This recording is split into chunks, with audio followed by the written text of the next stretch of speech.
Have you ever Googled what's the lowest calories I can survive on a day? Well, this episode's for you. Let's sit with that. Because most women won't admit that they just type that into the search bar. But a lot of us have. And it usually doesn't come from curiosity. It comes from panic. So I encourage you to stop Googling how few calories you can eat.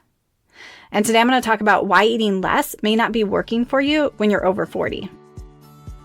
Hi friends, and welcome to the Healthy Beyond 40 show. I'm Michele, mama of 4 and military wife, and I'm passionate about helping women get healthy from the inside out so they can feel better and live their best life.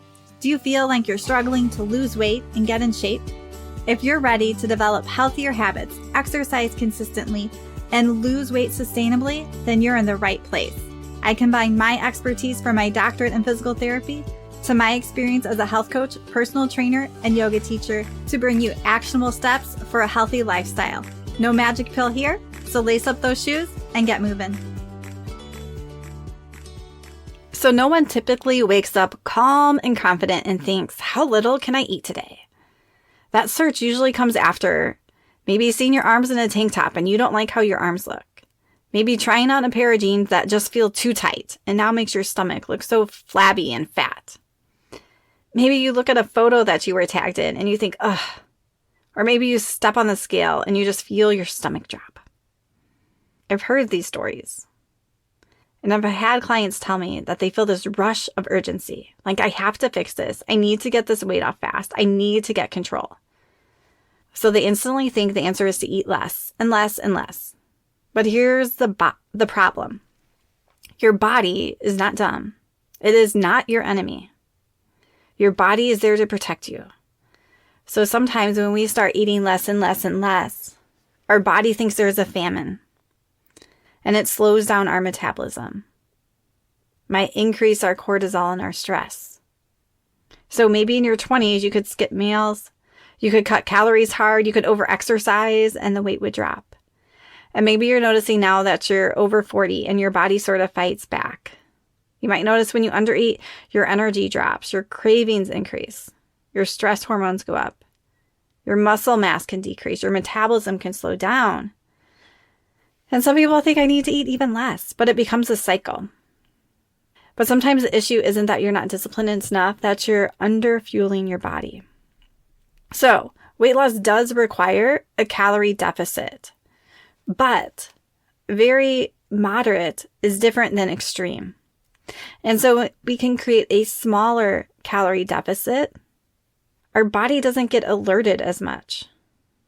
When we can eat enough protein to protect our muscle mass, then we can maintain that muscle mass and not lose muscle. We want to lose fat, not muscle when we need to lose weight.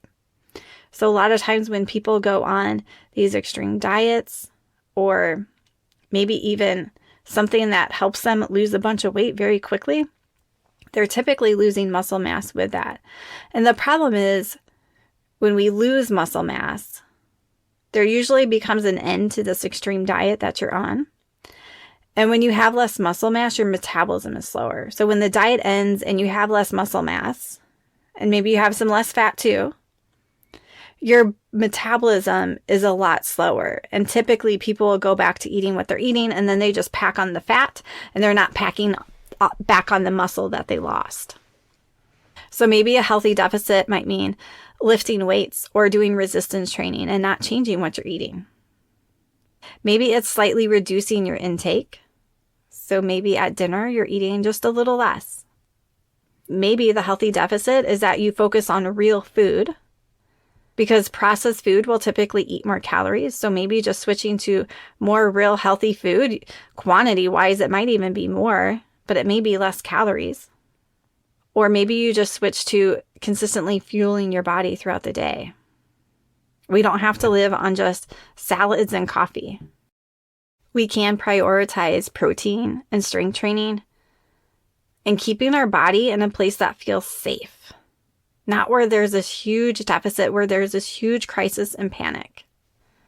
And sometimes people will notice when they haven't been eating enough, they're tired all the time. They're constantly thinking about food. They're craving sugar. Their workouts feel harder. Their weight has stalled, and they might be irritable.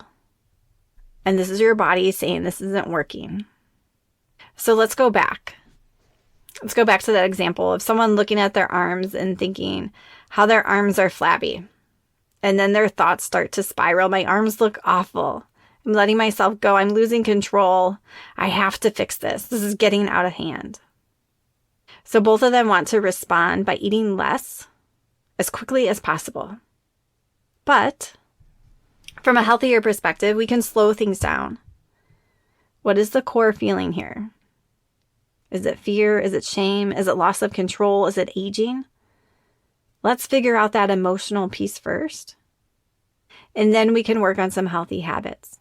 And we honestly probably won't even have to work on a calorie target. Every once in a while, I have a client ask me like a calorie target. I said, you're not going to like my answer. I'm not going to give you one. Because it's different for everybody and we really need to listen to our bodies. And I don't think anybody wants to keep counting every calorie for the rest of their life. Our bodies have signals that we can start to tune into. When we're hungry, when we're full, when we're stressed, maybe we don't need that Oreo cookie. Maybe we need a walk and to talk to a friend. So I want you to remember, undereating is a stress to your body. Over-exercising is a stress to your body. And this chronic yo-yo dieting is a stress. So we don't need to punish our body. Honestly, most of us need to support our body and to accept it and to love it more right where it is, even if it's not the size or the strength or the look of it, even if it's not what we want. When we can stop fighting our body and start accepting it and loving it, we can start to work with it to take care of ourselves and to be the healthiest that we can be. So when you Google a question, like how little calories can I eat? Google doesn't know your stress level. It doesn't know your sleep. It doesn't know your muscle mass. It doesn't know your hormones. It doesn't know your history with dieting. It doesn't know your thoughts. It doesn't know your emotions. It doesn't know what's going on in your life. And that's really where coaching comes in. Coaching can help you to regulate that panic, to help with those emotions and thoughts, those stressors in life, to help build muscle, to help fuel your body, and to make decisions from a clear, calm place so that you can become strong, steady, and consistent. So I hope that if you are feeling stuck and you could use some extra support, reach out to me. Set up a free health coaching call where we can chat, we can get to know each other, we can see if we're a fit, we can start to figure out some of those missing pieces where you might be stuck and where you could use some support. It's a no pressure call. And if you're military, police, or a teacher, I give a 10% discount on my services. So friends, if you've been thinking about getting coaching and you keep pushing it off, I urge you just to reach out and to see if it's a fit for you. So often we push off those things that we actually really need to help support us. And we're usually the last person we want to take care of. As women, we're always thinking about our kids, our children, our coworkers, everybody else except ourselves. And we don't want to put that time or money in on ourselves. But I encourage you, if you know you need some support, reach out. All right, friends, have a good day and keep on moving.